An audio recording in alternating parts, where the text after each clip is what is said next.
Aloha, Richard Halverson here. This is ICS321, and today is June 16th, and we're going to do video number 8 today. We're in chapter 3 still. So let me share my screen.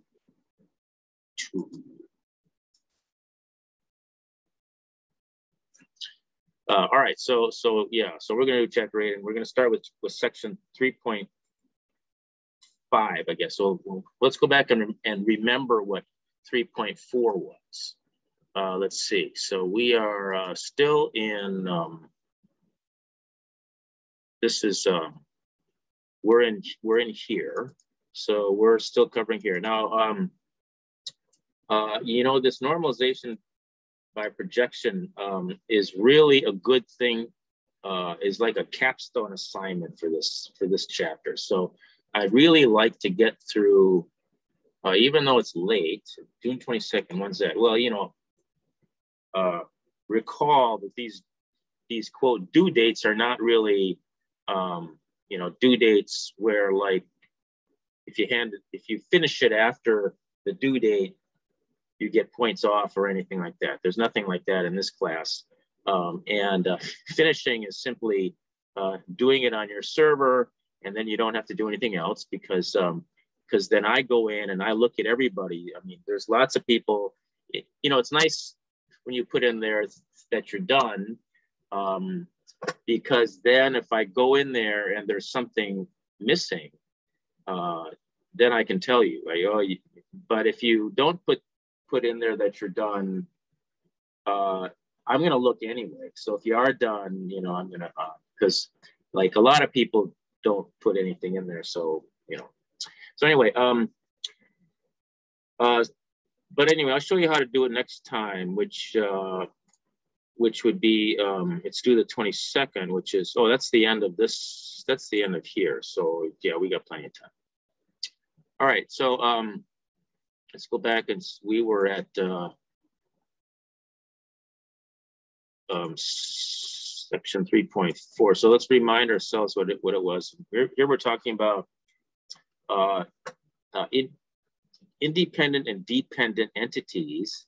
And, you know, an entity is like a table, and an independent entity can be sitting there by itself and does not require any other table for its existence. Whereas a dependent entity requires something else for its existence. Like if you have a table of apartments, so let's say you manage apartment buildings or condos, and you have a table of of apartments. You know, an apartment is an entity that cannot exist without the building. So you can have a building without apartments, but you can't really have an apartment without a building. So that's so an apartment is a dependent entity. Here, if you have if you have a project and a project has tasks and a task has subtasks, you can't have a task without a project, kind of thing. You can't have a passport without a person and a country. So a passport is dependent on two things. You can't have a flight booking without the flight, and you can't have one without the passenger. It requires both. So booking also depends. You can have a flight by itself. You can have a passenger by itself. So anyway, so that's dependent. That's independent and dependent, master and dependent, so on. All right.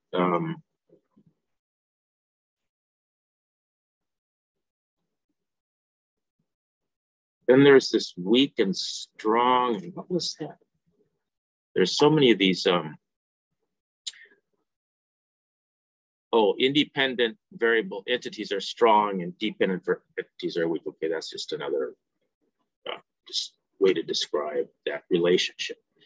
Okay, so anyway, that's and then in database design, you want to identify independent and dependent entities and the dependency relationship there.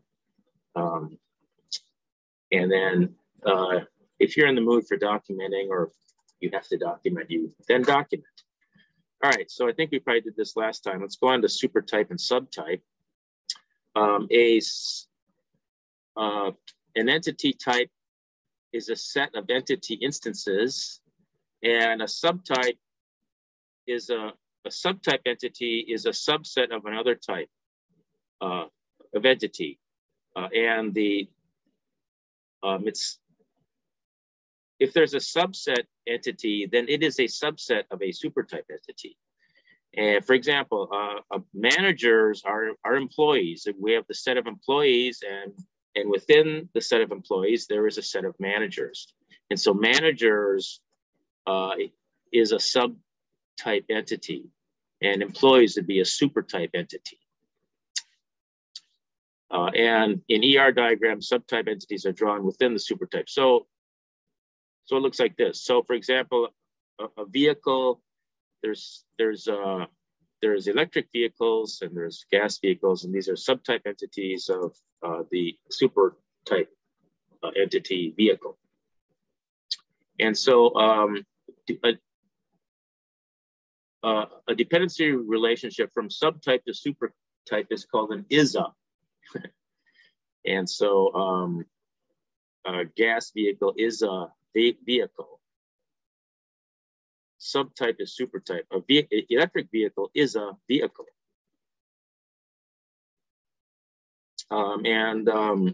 So supertype entities, supertype and subtype entities are often created with similar entities with optional attributes. So in this example, you know, as you're creating your database, you may start with different entities that are similar, and then you might decide, well, wait, this is better structured as a supertype subtype sort of relationship.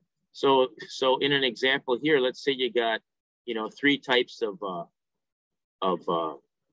similar entities. We've got students and faculty and administrators, and so what we can do is we can take what's common and have that be a person, have that thing, we'll call that, that'll be a supertype called person. And there can be student persons and faculty persons and administrative persons.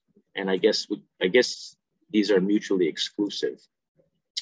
So we have student, faculty, and administrator, subtypes, and then the fields that are specific to that particular subtype, you know, get you know, placed here. All right, so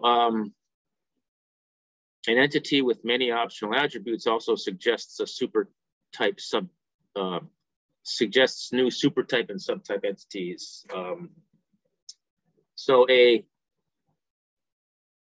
When an entity becomes a supertype, the entity becomes a supertype and retains all the required attributes, and then subtypes, you know, are created then and placed inside like this. So what is this supposed to show?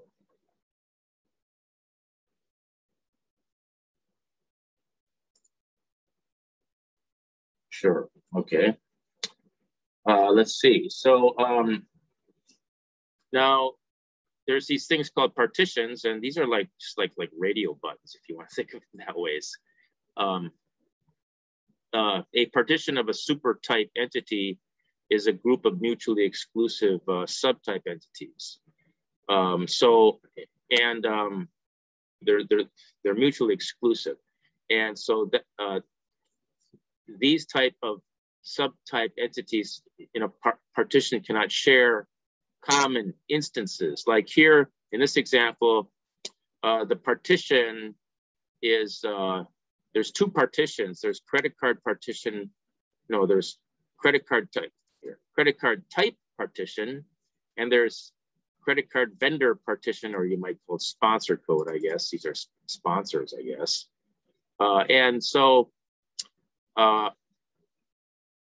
a subtype entities in a partition cannot share common instances. In other words, a card cannot be both a credit card and a debit card. Okay, can't. These are mutually exclusive. Can't share these, but of course it can be, you know, there can be any combination, presumably, of one from each of the partitions. So, you know, a credit card can be a Visa or a MasterCard or a Discover, and these can be debit cards and gift cards also. All right, so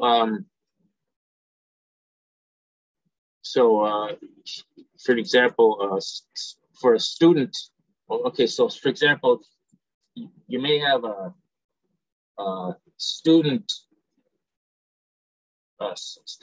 Where is this an example from? I guess it's from up here. For example, status code is a partition attribute of the student supertype.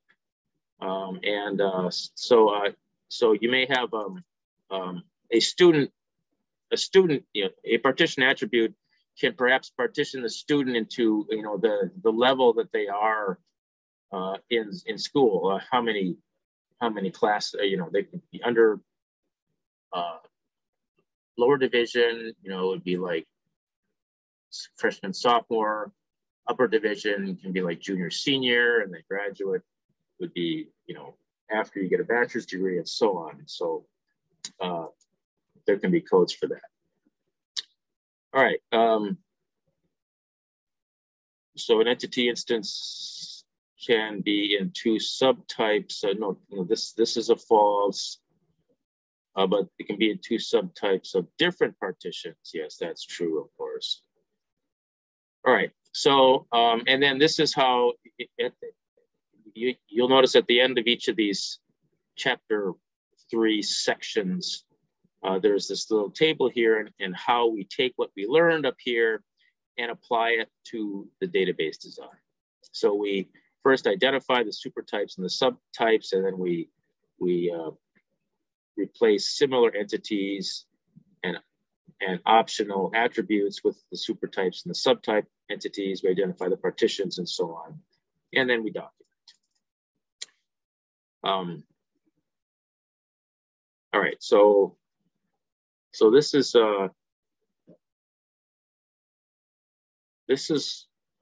like what we've learned so far, I guess, because we are at section 2.5, and determine cardinality was like the relation, like one-to-one, one-to-many, many-to-one kind of thing, I think.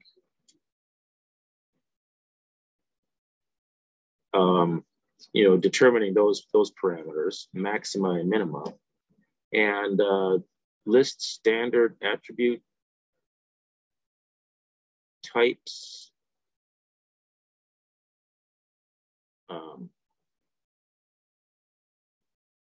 Identify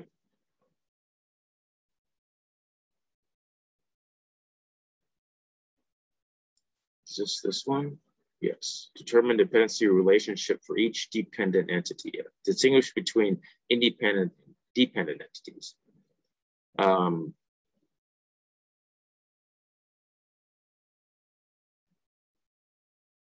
don't know. This? Yeah, all right. List standard attribute types in a glossary. Yeah, I guess that's sort of, yeah, you got to know all this stuff before you can do this, I guess. All right.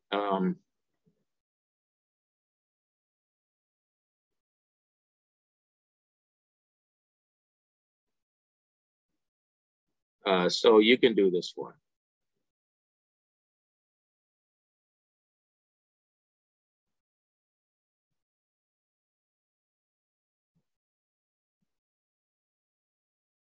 Each building address has a street name, a street number, a city, and a state.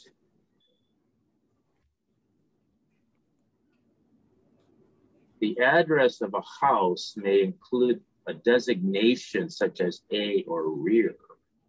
So house designation, okay, so that would be a subtype. Is that what we're supposed to do here? I guess. Oh, attribute of a subtype entity, attribute of a supertype entity. So this would be. Okay. So subtype, and then this would be attribute of the supertype. Because the building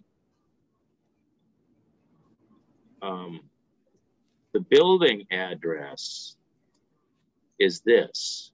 So that's the, and then, okay, so anyway, let's see if this is right. It is. House designation is an attribute of the subtype, and street name is attribute of the supertype. Because everything has this, but only some things have this. And we have to have this before we can have this. Okay. Yeah. All right. Implementing entities. See how far. Oh, gee, we're only this far. I wonder how far I'm going to get today.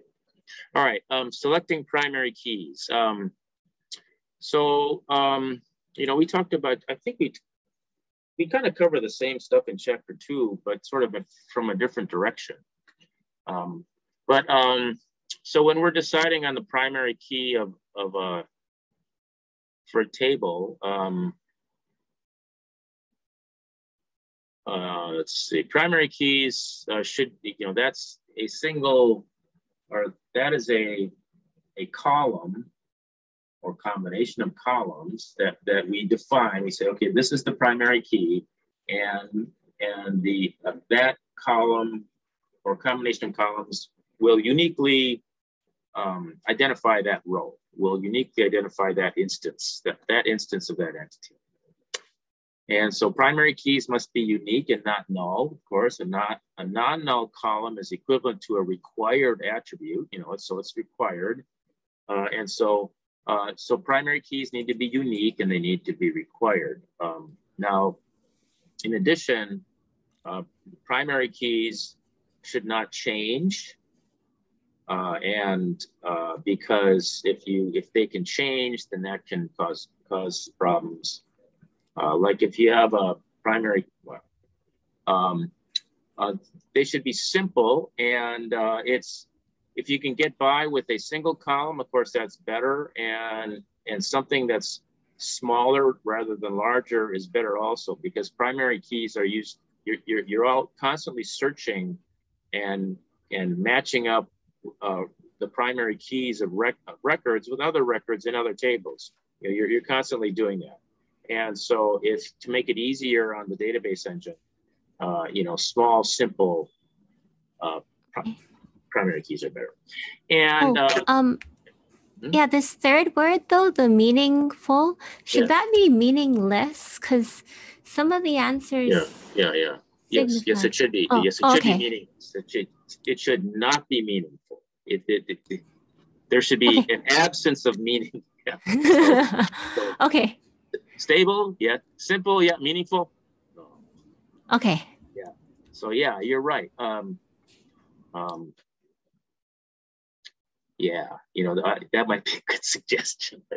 All right. So yeah, in fact, they should say primary keys should not be meaningful. They should not contain descriptive information, because people are going to wonder, you know, why did they use that word there? And if you're just scanning it, you go, primary keys should be meaningful. Yeah, that makes sense. We better make sure our primary keys are meaningful, otherwise they're not primary, you know. Right. Okay. All right. So on table diagrams, okay. So I got to start paying attention to these dash number things here. So selecting primary key. So what is this? What is this? It should be unique, but part name is, okay. So here we're looking at different possibilities for a primary key. The part name is unique and it's required, but it's also complex and meaningful. I mean, you might change the name of it or something. So that's not good. So it's not a good one. Part code and part size is not individually unique because, it is, you know, the part code and part size, not individually, they're not unique, but composite they are.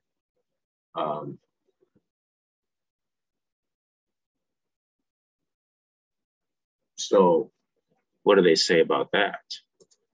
Well, again, they're meaningful. Part size is meaningful, but might change to data entry errors? No, I guess so. So it's not a good one. Designer creates a new part number column for internal database use only. Part number is unique, required, stable, simple, and has no meaning, meaningless. Therefore, it's a good primary key. Yeah, so they use meaningless singularly here. So I'm gonna add that as a in selecting primary keys. Minor, I'm gonna say suggested improvement. When listing the attributes of a primary above,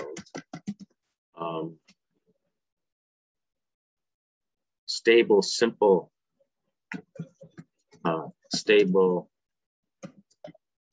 simple,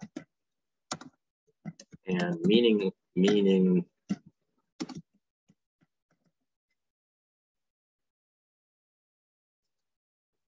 Should I put these in quotes? Maybe. I'm wasting valuable video time, I know. I'm going to do it that way, even though the comma should be inside the.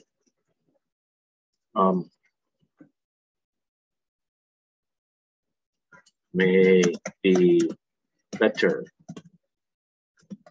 or not meaningful.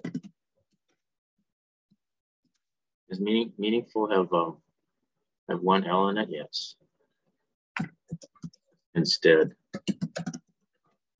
meaning instead of just meaningful.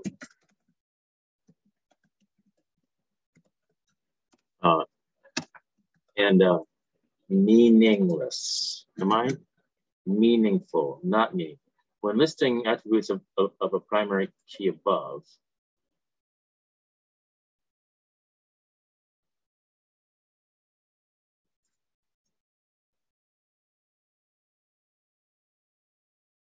Yeah, that looks good. Thanks. All right, good. Cool. All right, you know, I actually get the last time I got an email back and it had to do with these, at the end, they do these number things, these things. And on one of them, they left out one of the letters. And I had just noticed these and I wasn't sure what they were, if they meant to be in order. Well, they do kind of mean to be in order, but these numbers are from the way he, from some previously chaptered or some book that he had previously that had different chapters, because here we're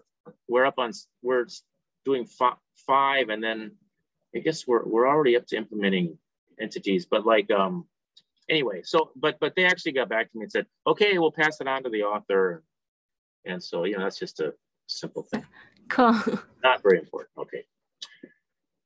So sorry about going all over the place here. Where did I leave off? Well, here we are. Okay, so primary key of an independent entity. So okay, so here we're looking at we're still looking at what good candidates are for primary keys, and if they are unique and required, then they're at least a candidate key, and you have to treat them like a candidate key. So when you're talking about dependencies, back up when we're talking about functional dependencies, those are valid. Those are considered valid keys, but not so when we're talking about in this context where we're learning more about good database practice, and so these rules for primary keys are a little bit more strict. So a dealer invoice number is a good primary key. For a vehicle, no. Dealer invoice number is specific to the dealer. Well, let's see what the reason is they say. I'm gonna say false. Oh, it's because it's not required. It's optional. Okay, so see, we have to pay attention to these little numbers here. All right, license plate number is good primary key. Let's see, there's one, a vehicle can only have one license plate number, and there's only one license plate number per vehicle, and it's required. However, it's not a good, in this instance, they say it's not a good primary key because license plates can be stolen and all that. So false. Unstable attributes. It's an unstable attribute. It can be lost or stolen. Vehicle identification number is a good primary key. Yes, it's required. One to one. A vehicle has one identification number. There's one identification. A vehicle just has one. There's one to the vehicle, and it's required. And it's meaningless.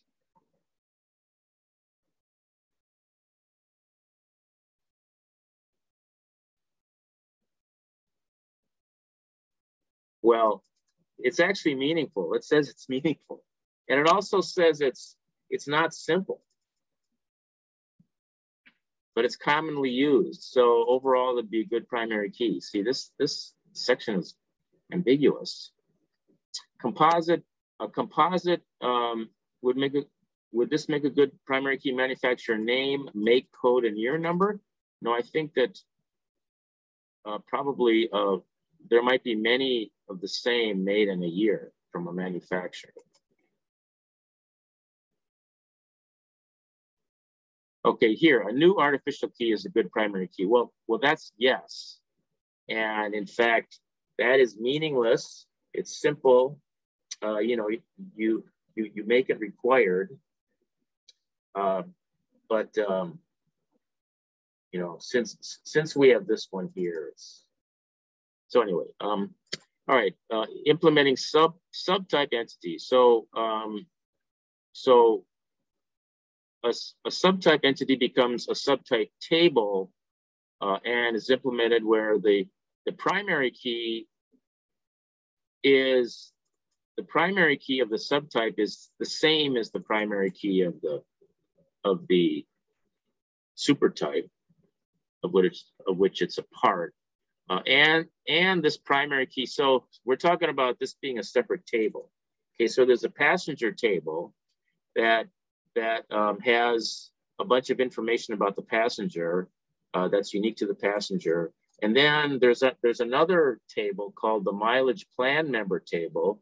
And in the mileage plan member table, this is the primary key. It's the same primary key as this, but in this table, it's going to be both a primary key and a foreign key. So we have to follow foreign key rules when we're defining it. And so we're going to want to cascade on primary key updates and deletes, which means if the passenger number for some person should happen to change for whatever reason, then it would automatically cascade and change this one. For both updates and deletes. So if you delete this passenger, this whole mileage plan record for that passenger is going to also be deleted in the mileage plan table. And then restrict on foreign key insert and update. It basically means that you cannot insert. You cannot insert something, a record into the mileage plan member table unless there is an existing, unless the passenger number exists already. You know, if you're going to insert a new passenger that has a mileage plan number, you have to insert the new passenger first, so that exists. You know, and then and same with updating. You know, you can't update this. You have to update it here and have it cascade. So anyway, implementing subtype entities. The subtype, yes, it is identical to the supertype. Subtype table primary key is identical to the supertype table primary key. Yes.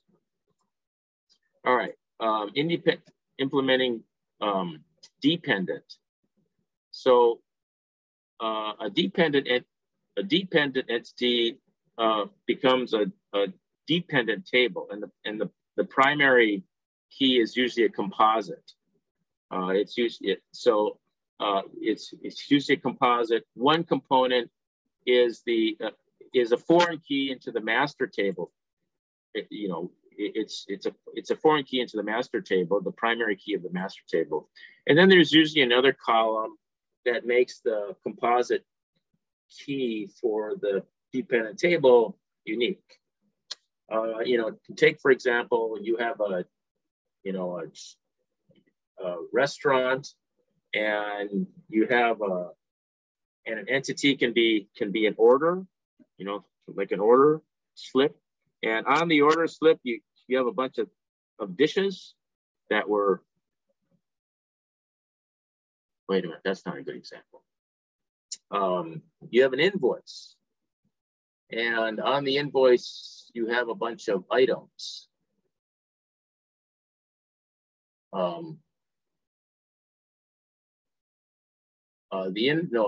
The subtype table would be invoice items, and the main table would be invoices.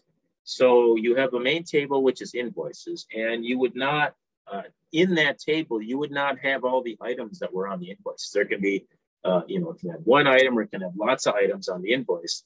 So the invoice items would not be in the invoice table, it'd be in a separate table. And so that separate table would presumably have invoice items for lots of different invoices, not just one.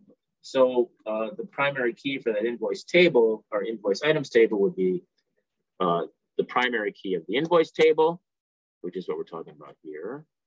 And then also some other column, and it can be just like a number that increments, like invoice item 1, item 2, item 3, item 4.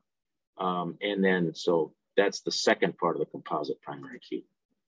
Now, if the dependency is 1-to-1, then you don't need that second column because there's only going to be one. And the primary key of the dependent table can simply be the foreign, just the primary key of the foreign key only. Foreign key, which is the primary key of the independent table that it's dependent on. Foreign key implements the dependency relationship, and usually the following referential integrity actions are, and these are, when we, in the first assignment, you're actually assigning these referential integrity actions, except for you might not really know what you're doing at that time. I may have to rearrange the assignments in this class, but I've been doing that every semester, and this semester the order in which we're covering things is defined by this textbook, by this new textbook that we're using. And so the assignments, so I'm going to adjust some sections of the assignments, but that's for the future. But anyway, so if you're coming across, well, it probably shouldn't happen anymore, but you may find yourself doing something in an assignment, and you're not really knowing, you don't really know what you're doing. It's because we haven't covered it yet in the textbook. So you'll reflect back and see, oh, that's what that meant back then. All right, so yeah, so here's an example of the project itself. There's a table that's got all the lists of all the projects, and that's got a project code. That's the primary key, and there's going to be a bunch of other stuff too. And then there's another table called tasks, task table, and the task table's got a bunch of tasks, and they're tasks of projects. And so it's going to have a composite primary key. One of them is going to be project code, which is the project code of that the task is a part of. But a project may have multiple tasks, and so each task would also have a task number that would make it unique. Here is an example of where an entity depends on multiple entities of booking and booking a passenger on a flight. And so it just makes sense that a passenger can only book one seat, one booking on a flight. And so all you need is the flight code and the passenger number. And you don't need a third, for example, a third meaningless column like you do in one of the previous examples here. Where was it? Anyway, maybe it was in my example of the invoice.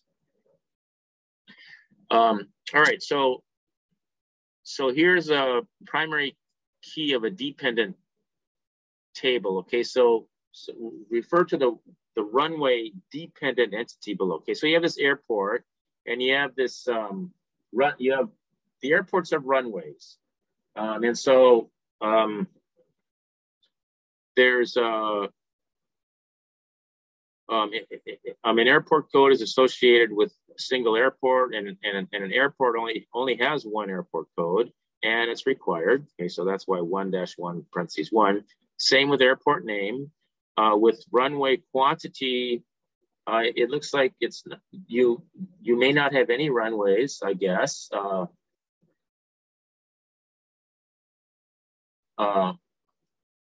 No, maybe it's not required. Maybe that's what that means. You're gonna a runway. No. What this is a runway can only be associated with one airport, but an airport can have many runways, and I think this means it's not required. Okay, now down here with runway numbers, there can be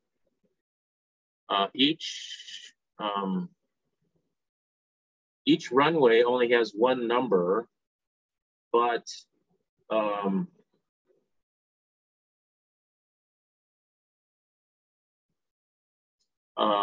each runway,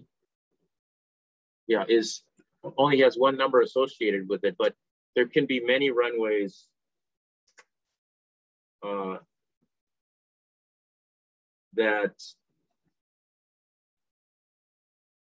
there could be many runways with that runway number.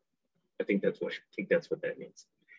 For runway names, a runway can have one name, and one name is associated and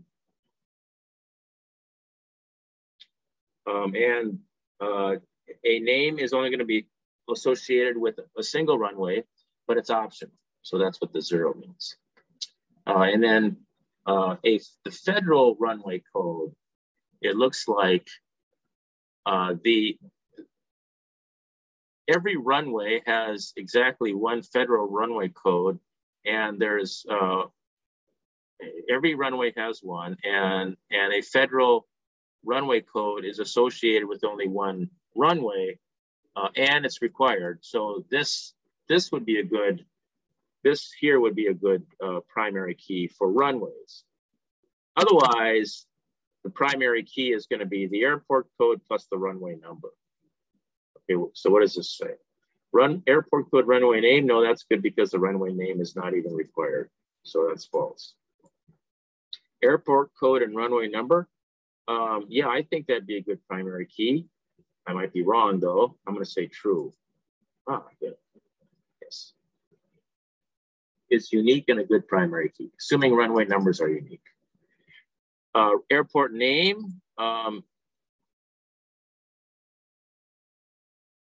guess not. No, because what, a name can change? I don't know. Although it's unique and required,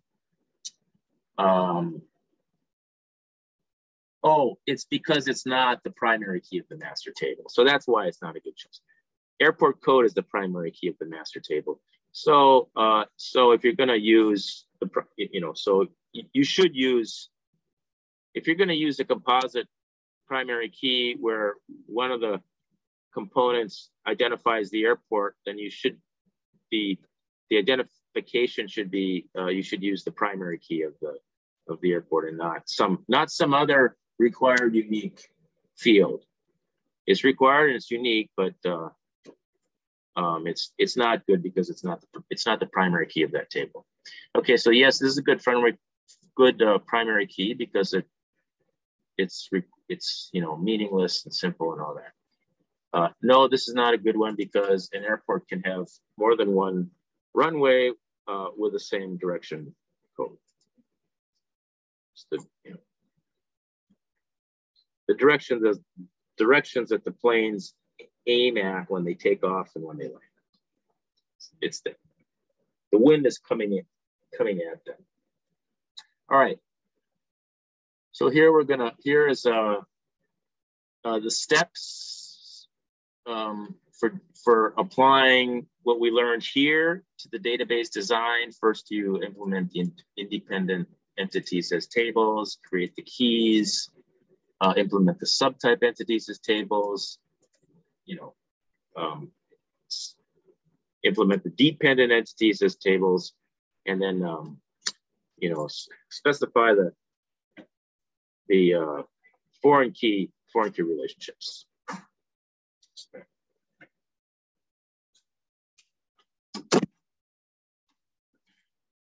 All right, let's see, database design. Oh, you can look at these. Implementing, what is this? It's 313, implementing entities. Let's see what this is. Assume the following. Let's start it up and see. More than one college can have the same name. A college name can be long and hard to type. Every college has a name. College name might include information like state, university, or college, as well as the academic area, and a college may be renamed. Ooh.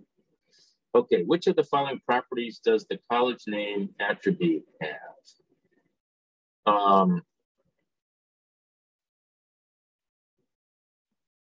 More than one college can have the same name. Required is? Yes. Every college has a name, yeah. But yes, so that would be required. Certainly not unique because it says more than one college can have the same name. Stable. Oh, no, because it can be renamed. Can be renamed, yeah. Simple, no, this says it's not simple.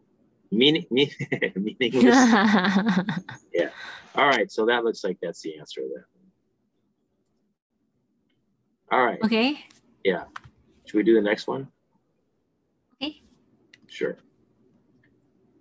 Company stores information about managers, such as employee complaints and manager reviews in the manager table. All managers are employees, but most employees are not managers. Each department has a manager. Select the best primary key for the managers table. Each department has a manager table.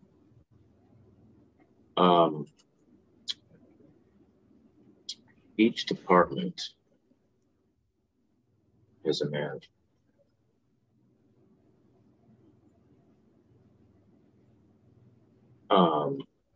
So what's the best? Yes? Would it just be manager name, or is that wrong? Well, not man. Well, you mean each. No. Okay, I'm kind of going with I think this would be it. Okay. Okay, but because the relationship is the manager is a subtype. The manager is a subtype, and the manager is its own table. Okay. So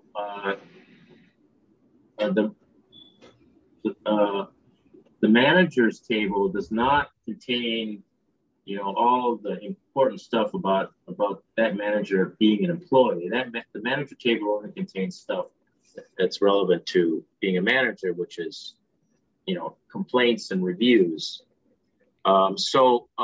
But the fact that each department has a manager, and I'm assuming each department has exactly one manager. I assume that's what that means. I assume that there's not departmentless managers. Okay. Yeah, because if there were managers that didn't have a department, then this one would not work. Right. So I'm going to see if that's it. You were right. Oh, okay. No, I said something else, but no, I don't. You don't. Did you say you said that? I think did you? No, I said manager at first. Okay, manager is such an employee ID is sufficient key for a manager table. Yeah, because it uniquely identifies the role of the manager, of course. So you don't need the department ID. Okay. Right. So the department ID would be a foreign key into the department table, but it would not need to be part of the primary key for the manager table. So okay. Anyway, so I'm gonna okay, track meets have events with names such as that. Each event has a short 3-letter code. The primary key of the meet is meet ID. So there's a meet, and the meet has a bunch of events. And so what's the best primary key for the event? Well, I'm thinking it would be this.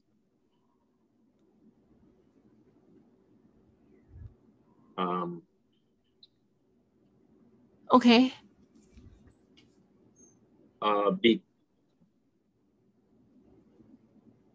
Because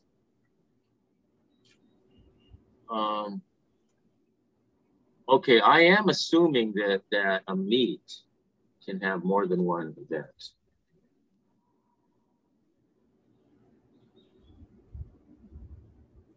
Right. Am I right? Yeah, right. Yeah. Right. Okay. Meet should have more than.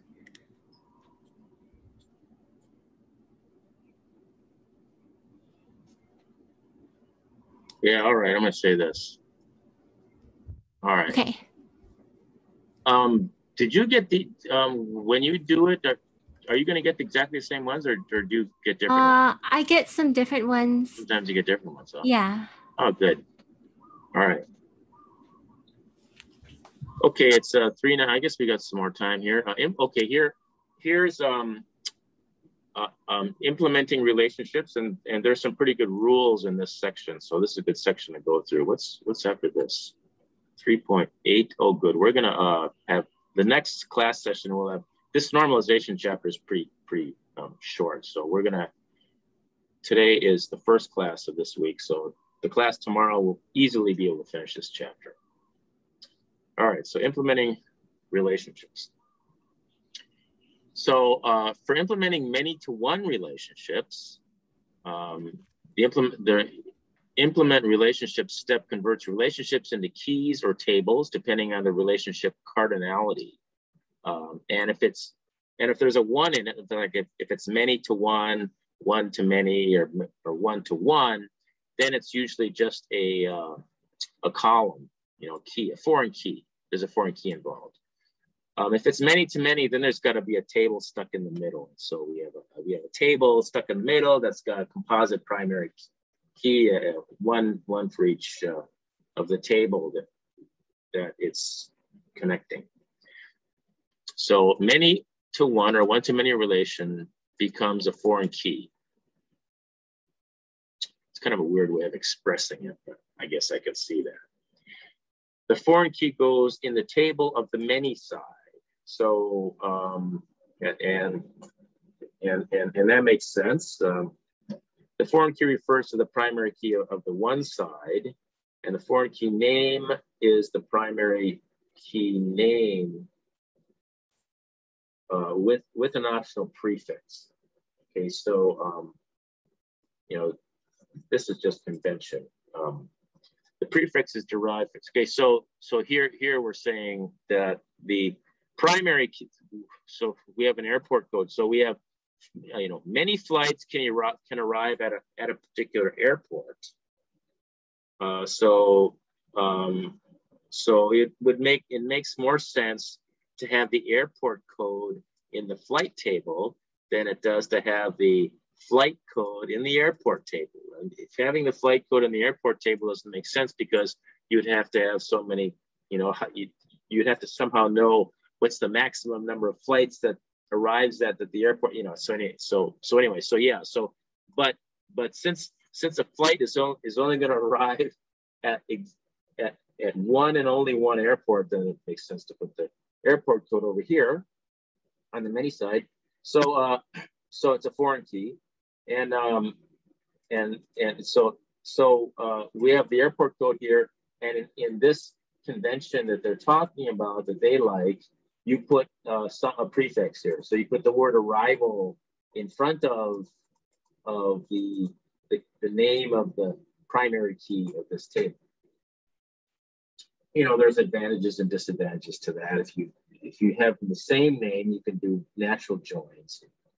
You don't have to put the on this to connect the columns, but it's whatever the convention that you decide you like. It's always nice to have conventions. If when you're writing your own code, you make your own up, or you adopt some favorite one that you like. Or if you're working on a team, oftentimes you'll agree on a convention, or the team leader will specify a convention. All right, so that's implementing many-to-one relationships. So in the flight table, we put a foreign key in there, and it's the airport code. Implementing many-to-one that's the same as implementing many-to-one. So which table is the foreign key placed? So we have one aircraft is assigned to many flights. So it would make sense that in the flight table, you have the aircraft code. In the flight table, you have the aircraft code. In the flight table, you have the airport code. M is on the flight side, okay. And so the foreign key would be in the flight table. Where is the foreign key placed? In the flight table? Yes. What is the name of the foreign key?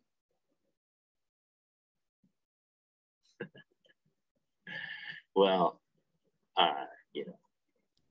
it's this one. If we go along with their convention, I guess it's this one. Assigned? No. Yeah. Is it? Are nulls allowed in the foreign key column? I don't know. Allowing a null in the foreign key column depends on the relationship minimum, I guess. Is it this one? Do you know? Yeah, it's that one. Okay. Because I guess you could have a flight that has not yet been assigned an aircraft, huh? Maybe. All right. Yeah. Implementing one-to-one relationships is also a foreign key, and you just decide you're going to split the. You're going to take data. If it's a one-to-one relationship, it could be, all in the same table. In fact, it often is, and then you decide later on to split it out. But the foreign key can go on either side, and usually the foreign key is placed in the table with fewer rows to minimize the number of null values.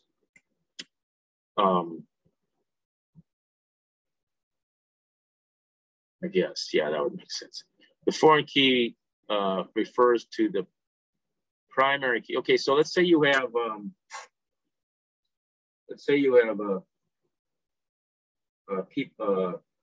people with cell phones. Let's say you have people with cell phones and they only have one cell phone. It makes sense. It does in fact reduce the number of null values. Null values in the because there's a field, the foreign key of the smaller table will have should probably have all of its fields filled with something, and maybe not even null at all. I guess it depends on the application. Foreign key refers to primary key in the opposite relationship, and the foreign key name in the primary is the primary key with an optional prefix, same as before. So here we have airport is located at address. So it's possible that there's an address that does not have an airport there, or has one airport, but never more than one. And an airport has to have exactly one. Every airport has to have an address, and it's required. And so here, there's going to be lots of addresses that don't have airports, but there's not going to be any airports that don't have addresses. So it would make sense to put the address, the primary key of this address table in the airport table. So we have this address ID, and the post office, I'm quite sure the post office has a single address ID for every house, or every place that they put mail, there's a carrier route and all that. And so every address has an address ID. So it would make sense that in the airport table, you put the address ID. And there would be no null fields, because every airport has to have an address. And if we put the airport code in the address table, there'd be lots and lots of null fields, because lots and lots of addresses would not have airports associated with them. So here we're doing passenger number and contact number. So you'd put the contact number in the passenger. No.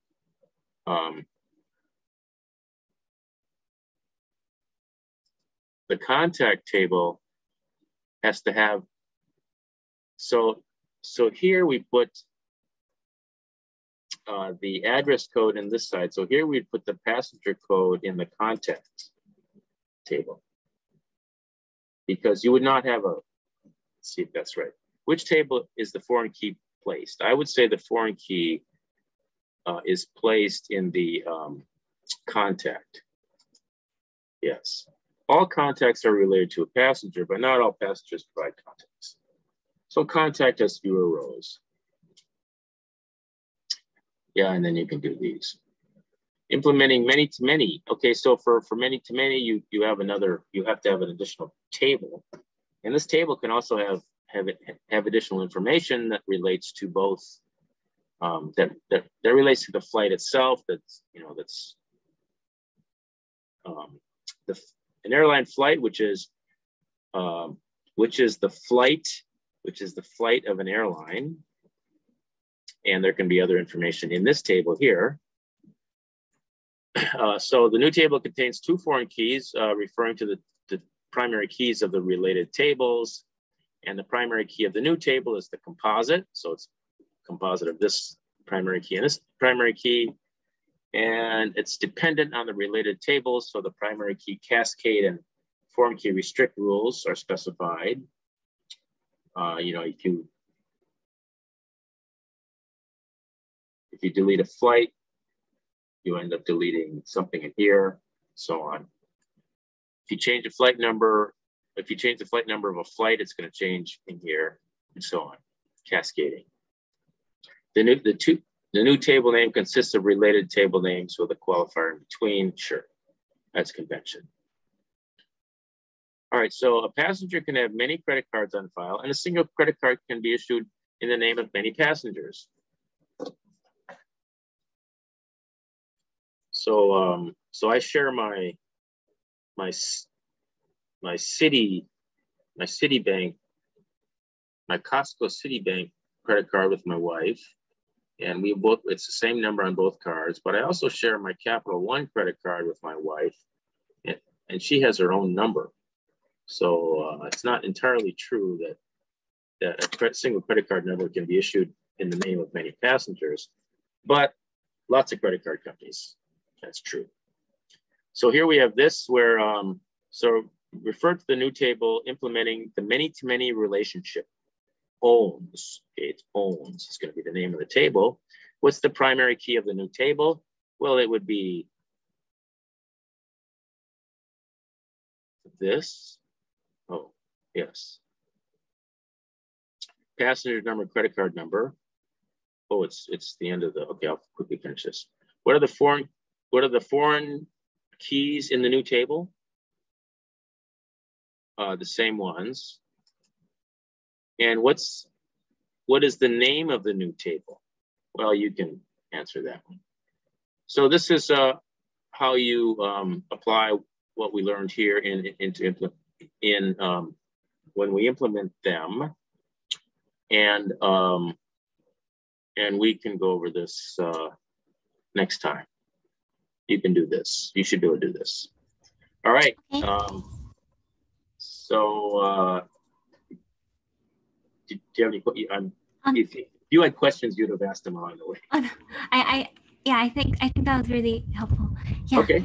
I was looking at 3.8 a bit earlier today before class. That one I had a harder time with. This one. You mean this section? Did you say? The next one, 3.8. Yeah. Oh, that's right. I'm not. You're not seeing my screen anymore.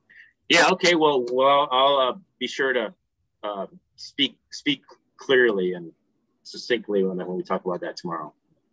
Okay. Thank you so much for everything. Okay. All right. Bye. See ya. Thank you. Bye.